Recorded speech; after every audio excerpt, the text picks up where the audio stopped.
수요예배 시간에 고린도 후서에 관한 말씀을 나누면서 지금 바울이 이 편지를 마게도냐라는 곳에서 쓰고 있다라는 말씀을 여러 차례 드렸습니다. 바울은 지금 그리스 북부 마게도냐에 있는데요. 이 마게도냐에 오기 전까지 그는 에베소에서 오랫동안 복음을 전했습니다. 처음에는 에베소에서 배를 타고 바로 고린도로 건너갈 계획이었지만 그 계획을 변경해서 북쪽 드로아로 향했고요. 그 다음에 바다를 건너 마게도냐로 왔습니다. 그런데 오늘 본문 2장 12절과 13절을 보면 에베소를 떠나서 드로아에 이르렀을 때 그는 그곳에서 디도를 기다렸던 것으로 보입니다. 아마 그는 디도라는 사람을 통해서 고린도 성도들의 소식을 들을 수 있을 것이라 기대했던 것 같습니다. 그런데 바울은 드로아에서 끝내 디도를 만나지 못하고 에게해를 건너 마게도냐로 이동합니다. 아마도 그 마게도냐에서 이제 디도를 만나서 고린도에 대한 상황을 듣고 이 고린도 후서를 기록했으리라 생각합니다. 바울의 개인적인 입장을 생각할 때에는 그 드로아에서 디도를 만났다면 더 좋았을 겁니다. 마게도냐로 완전히 건너오기 전에 디도를 통해서 고린도 성도들이 어떻게 생각하고 있고 그들의 상황이 어떠했는지를 미리 들었다면 어쩌면 그는 또 다른 계획을 세울 수도 있었을 겁니다. 그래서인지 13절에서 그는 드로아에서 디도를 만나지 못한 것으로 인해 내 심령이 편하지 못했다라는 말도 합니다. 그렇지만 이어지는 14절을 보니 그는 항상 우리를 그리스도 안에서 이기게 하시고 우리로 말미암아 각 처에서 그리스도를 아는 냄새를 나타내시는 하나님께 감사한다라고 고백합니다. 이것은 비록 디도를 만나려던 그의 계획은 생각대로 잘 진행되지 않았지만 오히려 그 시간 동안에 드로아에서 복음을 전하게 하신 하나님을 찬양하는 말씀입니다. 12절에서 그는 주 안에서 문이 내게 열렸다라고 하는데 자신이 가는 곳마다 복음의 문을 열어주시는 하나님께 감사하며 또 찬양한 것입니다. 마게도냐에 도착한 바울은 지난 전도 여행의 여정들을 돌아보았을 것입니다. 수리아와 갈라디아 지역의 성도들을 만났고 에베소에서 오랜 시간 머무르며 복음을 전했습니다. 특히 에베소에서는 두란노 서원이라는 곳에서 2년 이상 복음을 전했는데요. 그 결과 아시아에 있는 모든 사람들이 복음을 듣게 되는 일이 있었습니다. 그리고 마게도냐로 오기 직전에는 드로아에서 주 안에서 문이 열리는 경험도 했지요. 바울의 개인적인 상황을 보면 가는 곳마다 그는 환난을 당했고 큰 소동에 휘말렸고 또 사역에 관한 크고 작은 계획들이 무산되는 경험을 여러 번 했습니다. 그러나 그것에 관계없이 하나님께서는 바울을 통해서 예수 그리스도의 죽음과 부활에 관한 소식을 전하셨고 그 사역을 통해 곳곳에서 하나님의 백성들을 부르고 세우셨습니다.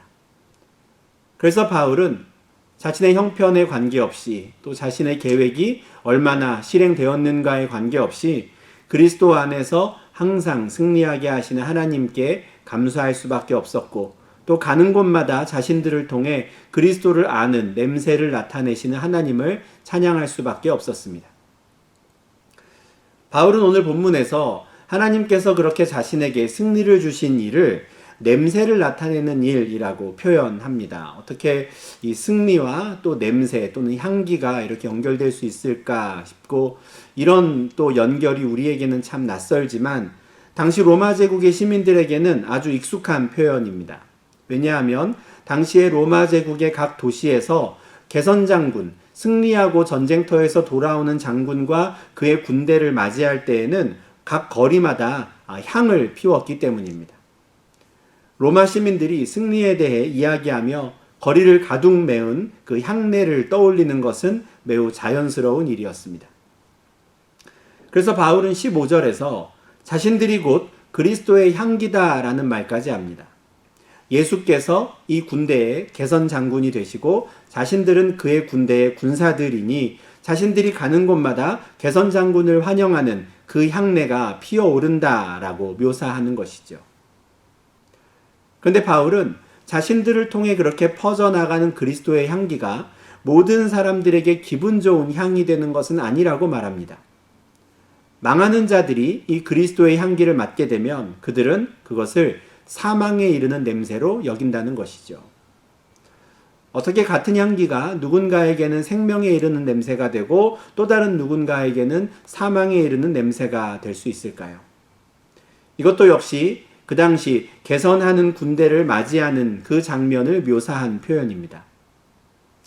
당시에는 전쟁에서 승리한 군대가 성문을 열고 각 도시와 성읍으로 들어올 때 그 개선 행렬의 맨 앞에는 승리한 군대를 이끄는 장군이 말을 타고 들어옵니다. 그리고 그의 뒤에는 수많은 군사들이 그 뒤를 따르지요. 그런데 행렬의 맨 마지막에는 패전국의 포로들이 끌려 들어왔다고 합니다. 장군, 그 다음에 군사들, 그리고 포로들이 연이어 들어오는 것이죠. 거리를 가득 메운 그 향내를 피우며 이 개선장군의 군대를 백성들이 맞이하는 것인데, 문을 열고 그 마을에 딱 들어왔을 때 그들의 코로 들어오는 그 향기가 맨 앞에 있는 개선장군과 그를 따르는 군사들에게는 정말 승리의 향기, 그리고 축제의 향기였을 겁니다.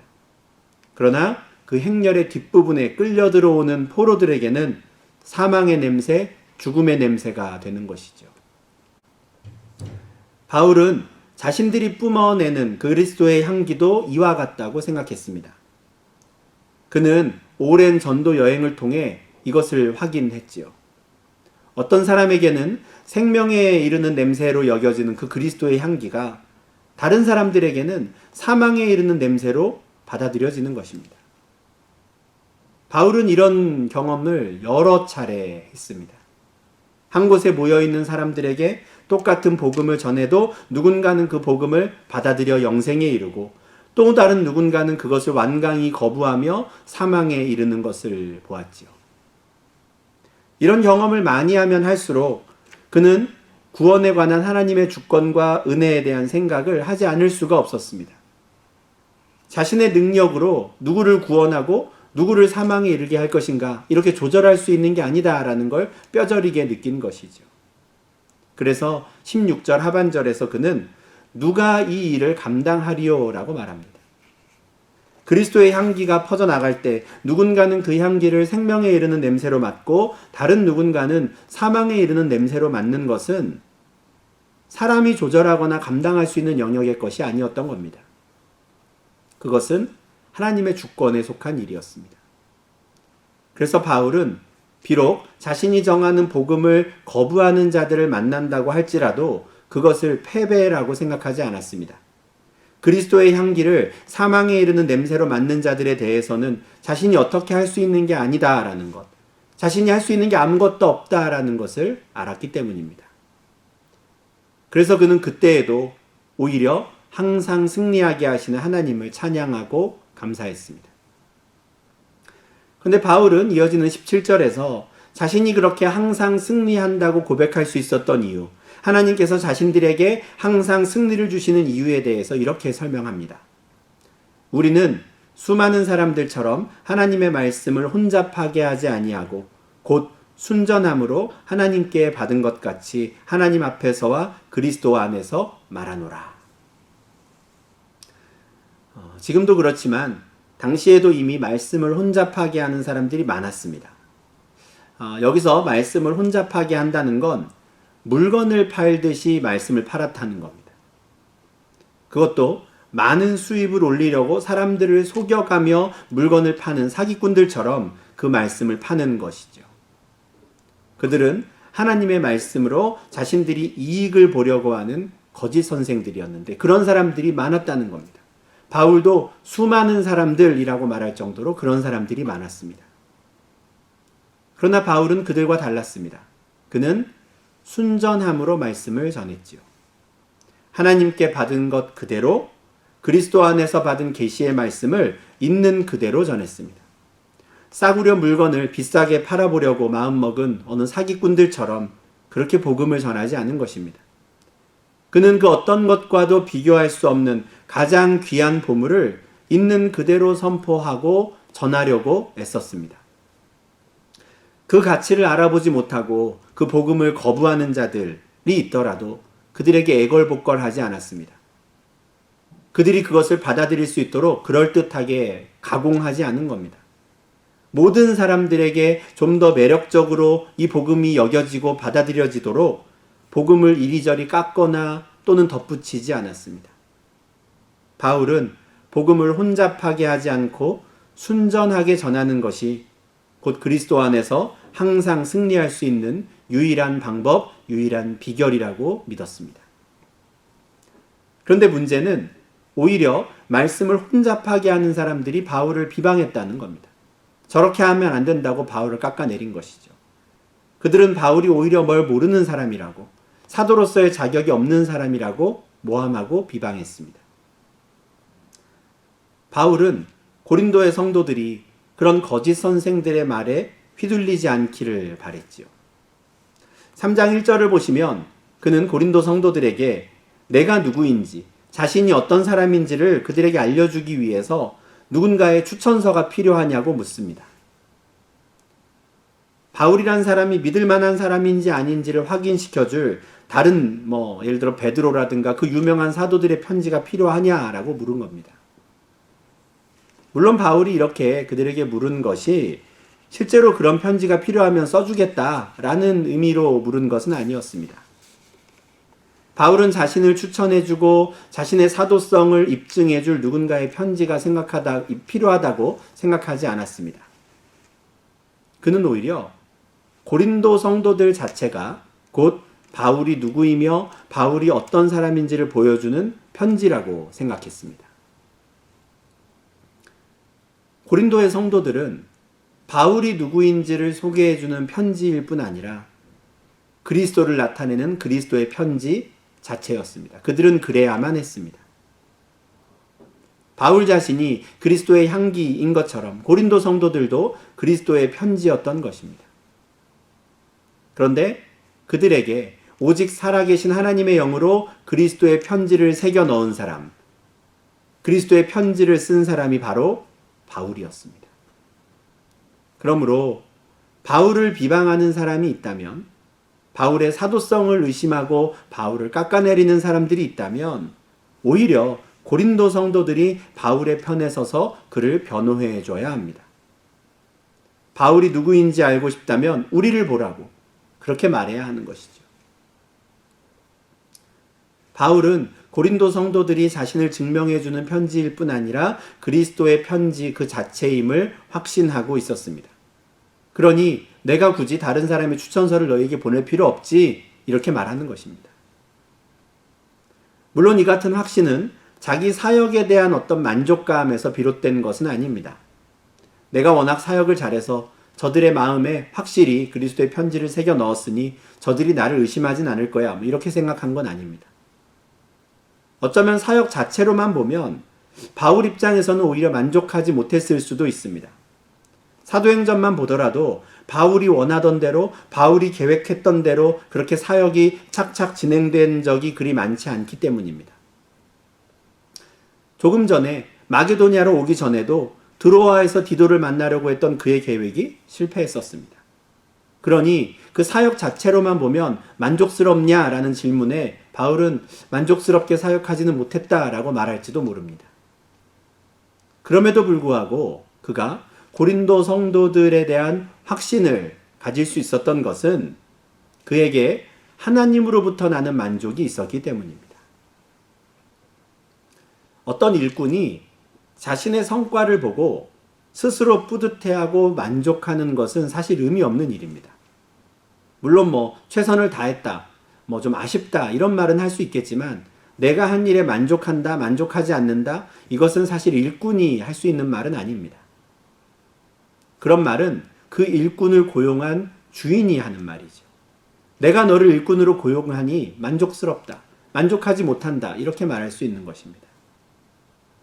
중요한 건 그를 고용한 주인의 입장에서 그가 만족스럽게 일을 하느냐 못하느냐인 것이죠. 그리고 주인으로부터 그 인정을 받을 때 그 일꾼은 참된 만족을 누릴 수 있는 겁니다. 비록 나 개인적으로는 아쉬울지라도 주인이 좋다고 하면, 주인이 만족한다면 나도 만족하고 좋은 것이죠. 바울이 가졌던 만족감이 바로 이런 것이었습니다. 자신에게 일을 맡기신 하나님으로부터 나는 만족이었죠. 하나님께서는 바울을 새 언약의 일꾼으로 부르셨습니다. 모세를 부르셔서 옛 언약의 일꾼으로 사용하셨던 그 하나님께서 새 언약의 일꾼으로는 바울을 부르셨죠. 모세는 옛 언약의 일꾼으로서 돌판에 새겨진 하나님의 율법을 받아서 이스라엘에게 전달하는 일을 했습니다. 그리고 그것을 가르쳤지요. 그런데 안타깝게도 그가 이스라엘에게 전해준 그 율법을 통해서는 이스라엘이 그저 자신들의 죄를 깨달을 수밖에 없었습니다. 다른 진전이 없었지요. 아, 우리는 죄인이구나. 우리는 사망에 이르게 되겠구나라는 걸 그냥 확인할 뿐이었습니다. 그러나 바울은 자신의 사역은 다르다고 말합니다. 새 언약의 일꾼이 하는 일은 영으로 성도들의 마음에 그리스도의 편지를 새기는 일이었기 때문입니다. 그렇게 해서 그들을 살리는 일이었죠. 바울이 고린도 성도들의 마음에도 하나님의 영으로 말미암아 그리스도의 편지를 새겨 넣을 수 있었던 것은 그가 새 언약의 일꾼이었기 때문입니다. 그러니 그는 사람들로 하여금 죄를 깨닫게 하고 그들을 정죄하는 사역을 자신이 맡은 게 아니라 그 죄인들을 살리는 사역을 자신에게 맡기신 그 하나님께 진심으로 감사하며 찬양하는 것입니다. 바울은 모세가 구약의 이스라엘 백성들에게 또 이 땅에서 어떤 대우를 받았는지를 한번 생각해 보라고 합니다. 하나님이 그를 어떻게 대하셨는지를 생각해 보라는 것이죠. 돌에 써서 새긴 율법 조문을 전달하고 가르치는 일을 맡았던 그 모세의 얼굴도 감히 이스라엘이 쳐다볼 수 없었습니다. 결국 자신들이 죽을 수밖에 없는 자들임을 깨닫게 하는 것에 불과하게 된 그 율법을 전달한 사람이 받았던 그 영광도 다른 사람들이 감당할 수 없는 영광이었죠. 그렇다면 하물며 살리는 일을 맡은 그 새 언약의 일꾼, 영으로 마음판에 새기는 그 사역을 맡은 자의 영광은 어떠하겠습니까? 그 영광을 감당할 수 있는 사람은 아무도 없을 겁니다. 바울은 자신이 받을 영광이 그와 같다라고 이야기합니다. 또한 바울은 9절에서 자신의 직분을 의의 직분이라 말합니다. 모세를 통해 받은 율법으로는 죄를 깨달을 뿐이니 모세는 정죄의 직분을 받았습니다. 그런데 자신은 생명을 전하고 사람을 구원하는 의의 직분을 받았다라고 하죠.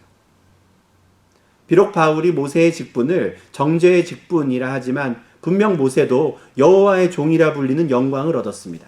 그렇다면 의의 직분을 담당하는 바울은 어떤 영광을 얻을까요?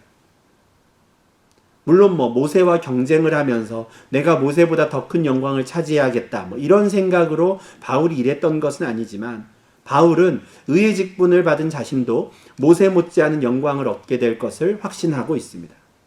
그 기대감이 있었지요. 말씀을 혼잡하게 하는 거짓 선생들의 모함이나 자신의 사도성을 의심하는 사람들의 평가에 관계없이 그는 앞으로도 계속해서 지금처럼 자기가 맡은 사명을 감당하겠다 다짐합니다. 왜냐하면 그는 그 영광을 사모하고 있기 때문입니다. 이와 같은 바울의 이 편지를 가만히 보면 이 편지를 쓸 때 그가 어떤 마음이었을까 하는 생각을 하게 됩니다.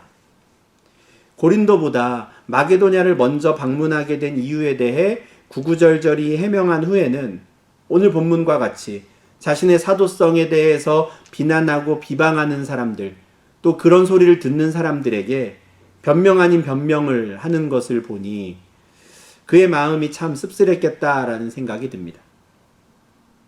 고린도 성도들의 믿음을 주관하는 자가 되지 않기 위해서 또 하나님의 말씀을 혼잡하게 하지 않고 항상 순전함으로 말씀을 전하고 가르치기 위해서 바울이 정말 마음고생을 많이 했겠구나 하는 생각이 드는 것이죠. 그런데 오늘 본문을 보니 이런 마음고생에도 불구하고 바울이 자신이 받은 사명을 그 의의 직분을 끝까지 감당할 수 있었던 이유가 무엇인지를 또 알 것 같습니다. 그는 자신이 계획한 대로 일이 진행되지 않아서 심령이 편하지 않은 상태에서도 그리스도 안에서 항상 승리하게 하시는 하나님을 찬양했습니다. 자신이 전하는 복음을 사망에 이르는 냄새로 여기는 자들을 만났을 때에도 그는 자신을 통해 그리스도의 향기를 나타내시는 하나님께 감사했지요. 거짓 선생들이 고린도 성도들을 찾아와 자신의 사도성에 대한 의심을 불러일으키는 그런 비방을 하는 상황에서도 나는 더 큰 영광을 받을 것이다 라고 고백하며 자신의 사도성에 대한 확신을 갖는 모습을 보입니다. 그가 이렇게 할 수 있었던 이유는 분명합니다. 그것은 바로 그가 하나님 앞에 살아가는 사람이었기 때문입니다. 그는 자신의 계획보다도 하나님의 섭리를 더 신뢰했습니다. 그래서 내 계획대로 복음을 착착 잘 전하지 못할 때에도 괜찮았고요. 드로아에서 디도를 만나서 뭔가 새로운 계획을 세워보려고 했던 그 시도가 좌절된 때에도 괜찮았습니다. 그저 주 안에서 그리스도 안에서 나에게 문을 열어주시는 또 갈 길을 인도해 주시는 하나님을 찬양할 수 있었지요. 그는 그리스도의 복음을 혼잡하게 하지 않고 자신이 받은 그대로 순전하게 전하는 사람이었습니다. 하나님 앞에서는 그게 더 중요하다는 사실을 알았기 때문입니다.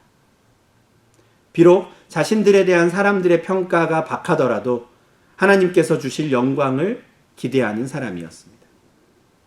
그래서 그는 인간적으로 볼 때에는 큰 자괴감에 빠질 수 있는 상황에서도 용기를 내어 복음을 전하고 고린도 성도들에게도 편지를 보낼 수 있었지요. 이 모든 것이 그가 하나님 앞에 살아가는 사람임을 드러내는 상황이었습니다. 그런 태도였지요. 이와 같은 바울의 모습은 이 땅에서 그리스도를 아는 냄새를 나타내며 하루하루 살아가는 또 그래야 하는 성도들의 모습이 어떠해야 하는가를 잘 보여줍니다. 우리의 마음판에 하나님의 영으로 말미암아 그리스도의 편지가 새겨진 그 순간부터 우리는 그리스도의 향기로 그리스도의 편지로 살아가게 됩니다. 세상은 우리를 통해 그리스도를 보게 되고 그리스도의 냄새를 맡게 되지요. 우리가 만나는 모든 사람들이 우리를 통해 그리스도의 향기를 맡게 될 텐데 그들 모두가 그 향기를 생명에 이르는 냄새로 맡을 수 있으면 정말 좋겠습니다. 그렇지만 늘 그런 것은 아닙니다. 우리로부터 사망에 이르는 냄새를 맡는 자들도 있습니다. 우리 입장에서는 매우 당황스럽고 안타까운 일이지만 그것은 우리가 감당할 수 있는 일이 아닙니다. 사망에 이르는 냄새를 맡은 분들이 우리를 대적하고 우리를 친절하게 대하지 않으실 수도 있지만 어쩔 수 없습니다. 그때에도 우리는 각처에서 항상 승리하게 하시는 하나님을 찬양할 수 있어야 합니다. 또한 그들로부터 좀 더 친절한 반응을 얻고자 복음을 가공하거나 복음을 혼잡하게 하고자 하는 그런 유혹이 있을 수 있지만 그런 유혹도 우리는 잘 이겨내야 합니다. 하나님께서 주시는 승리를 항상 경험하기 위해서는 우리가 받은 하나님의 말씀을 있는 그대로 간직하고 있는 그대로 전해야 합니다.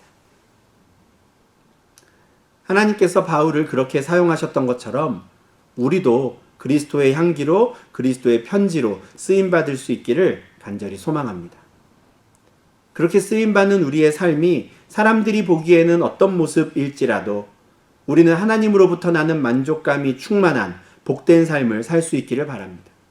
내가 그냥 내 삶에 만족하는 게 아니라 내 계획대로 진행된다고 해서 기뻐하고 일희일비하는 게 아니라 하나님으로부터 오는 그 만족감, 우리를 일꾼으로 부르신 그 주인으로부터 오는 그 칭찬이 우리를 만족하게 하고 우리의 기쁨을 충만하게 할 수 있기를 간절히 바랍니다. 썩어질 이 땅에서의 영광을 추구하는 삶이 아니라 더욱더 큰 영광을 사모하며 사람을 살리고 영혼을 살리는 일에 쓰임받는 저와 여러분이 될 수 있기를 간절히 소망합니다. 바울과 같이 새 언약의 일꾼이 되어 매 순간을 하나님 앞에서 살아가는 복된 성도님들이 되시기를 주님의 이름으로 축원합니다. 기도하겠습니다. 하나님 아버지 감사합니다. 오늘 말씀을 통하여 그리스도의 향기로 그리스도의 편지로 이 땅을 살아가는 우리가 어떠한 삶의 태도를 가지고 하루하루를 살아야 하는지 알게 하시니 주님 감사를 드립니다. 주께서 우리의 마음에 하나님의 영으로 그리스도의 편지를 새겨주신 그 순간부터 우리가 원튼 원하지 않든 우리를 통해 그리스도의 향기를 드러내시는 줄 믿습니다. 때로는 그 향기가 누군가에게는 사망에 이르는 냄새가 될지라도 우리에게 항상 승리를 주시는 그 하나님을 기억하게 하시고 우리에게 더 큰 영광으로 인도하실 그 주님을 기대하는 저희가 될 수 있도록 주님 인도하여 주시옵소서. 그래서 수많은 사람들이 하나님의 말씀을 혼잡하게 하고 자신들이 믿은 바 그 참된 복음을 이리저리 깎고 덧붙이는 이 상황에서도 우리가 순전함으로 하나님의 말씀을 간직하고 전하는 자들 되게 하시고 그로 말미암아 정말 그리스도의 향기를 드러내고 그리스도의 편지로 이 땅에 복음을 선포하는 저희들 될 수 있도록 인도하여 주시옵소서.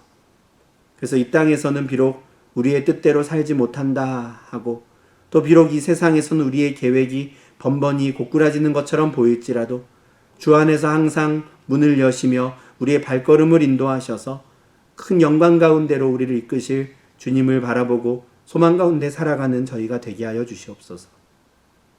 사람의 시선, 사람의 생각 앞에 살아가지 않게 하시고 언제나 우리를 바라보시는 하나님 앞에 살아가는 자들 되어서 주께로부터 오는 그 만족으로 기쁨이 충만한 삶을 하루하루 살아가는 저희가 되게 하여 주시옵소서. 모든 말씀 살아계신 예수님 이름으로 기도합니다. 아멘.